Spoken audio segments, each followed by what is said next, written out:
Et moi, j'en avais parlé comme ça, parce que je l'avais vu. Et c'est quand les femmes, après ça, Vincent vient me dire ça. Hey, vois-tu, c'était bien vrai, hein? Alors, tout ce qui s'en vient, c'est pour ça que j'ai tout vu ça. Mais il y a des choses que je ne peux pas dire, c'est sûr, hein?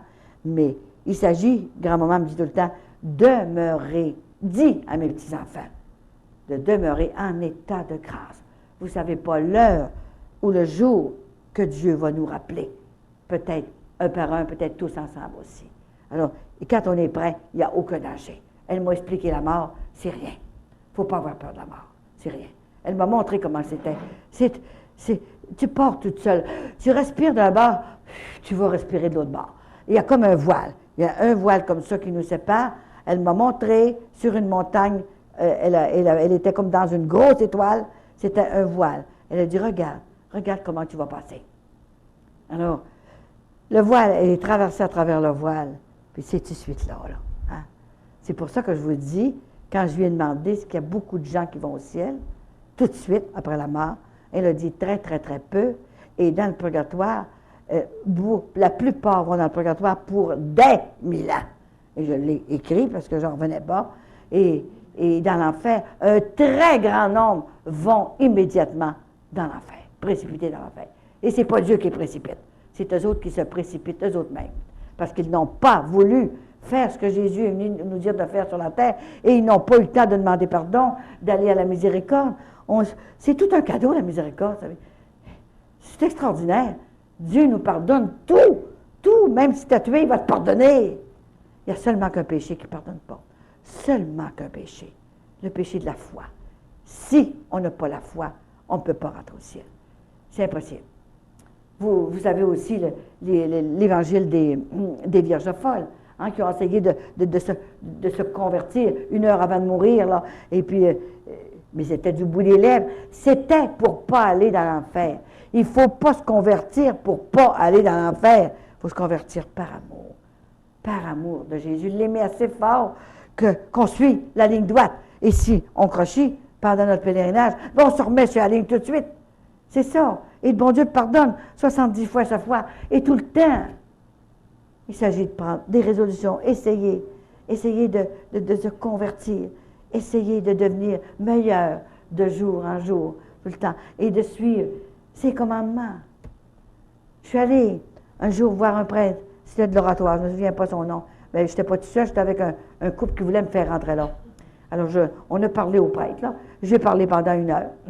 Il n'a pas voulu me faire rentrer, parce qu'il dit, vous parlez des commandements de Dieu, puis il n'y en a plus, madame.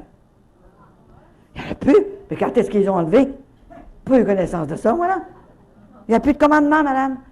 Maintenant, c'est les béatitudes qui remplacent les commandements. Il n'y a plus de commandements, il n'y a plus de péché. Pourquoi Jésus est venu sur la terre? Mais pourquoi est-ce qu'il est venu? S'il n'y avait pas, il n'aurait pas eu besoin de venir. Il est venu, c'est pas pour rien.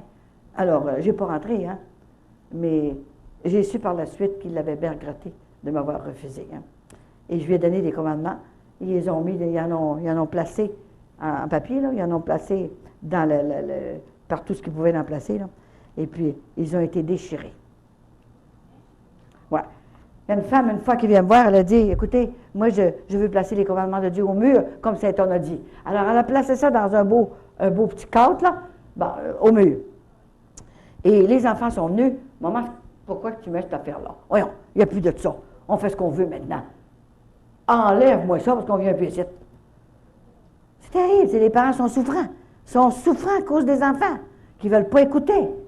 Mais ils vont payer. C'est ce que vous voulez qu'on fasse, ils vont payer. C'est pas de notre faute. Et là, à un moment donné, ils ont ôté le cadre. Ils ont ôté le cadre. Ils ont tiré le cadre dans la poubelle. Alors, elle pleurait, la madame. Hein? Elle pleurait. Pourquoi tu n'as pas le droit de faire ça chez moi? Moi, je ne le ferai pas, c'est toi. Comment tu fais que tu viens de ranger mes affaires chez moi? Elle est obligée de se fâcher. Quand tu reviendras chez nous, mon petit garçon, tu t'assiras, puis tu t'écouteras ce que c'est que j'ai à te dire. Et là, à un moment donné, elle me dit ça, elle dit, qu'est-ce que je vais faire? J'en ai mis un en papier. Un autre enfant est arrivé, puis il t'a déchiré ça. On ne met pas d'affaires de même après le mur. C'est trop difficile à suivre. Ouais. Alors, elle a dit, qu'est-ce que je vais faire, madame? Avez-vous une idée? Qu'est-ce que je vais faire? Oui. Ben, j'ai dit, savez-vous, vous allez le mettre dans la chambre de toilette. Juste en avant de la boule de toilette. OK? Et là, et vous allez demander à grand-maman Sainte-Anne que vos enfants soient constipés. Assez constipés pour qu'ils puissent apprendre les commandements. En avant de la bolle de toilette, comme ça, là. Et là, imaginez, il fallait bien, là. Il ne pouvait plus sortir. Il fallait bien qu'il lire, hein. Ben, elle m'a téléphoné après ça, puis elle a dit, mais c'est extraordinaire, c'est une affaire simple, mais savez-vous qu'ils n'ont pas été encore déchirés, puis les enfants étaient longtemps dans la chambre de toilette. Je dis, pas bien, ils étaient constipés. Une autre femme qui arrive un jour.